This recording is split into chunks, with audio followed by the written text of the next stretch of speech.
biz Hakan abiye hizmet ediyorduk. Şimdi Hakan abi de hizmet ediyor. Aynen öyle. Lastiği böyle ayaklarına takıyoruz. Nasıl takıyoruz? Sen de kaç. Üç makinesi biliyor musun? Ya iş makineleri de zor ya. Ay anasını ya. Şimdi o üç. Bana başladı ya benim. İşe başladım.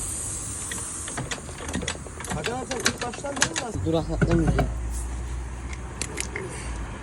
Kanka ben ilk başlamaz bu lastik işine başladım işte. Sanki ben çocukluğumda hatırlıyorum sen başka iş yapıyordun. Yok yok. Ben bir lastik işi yapıyorum bir de spor yapıyorum işte. Başka mesleğim yok. Seni spora başlatacağız tamam mı? Sana 6 ayda Ben de görüyorum abi. özel ders vereceğiz.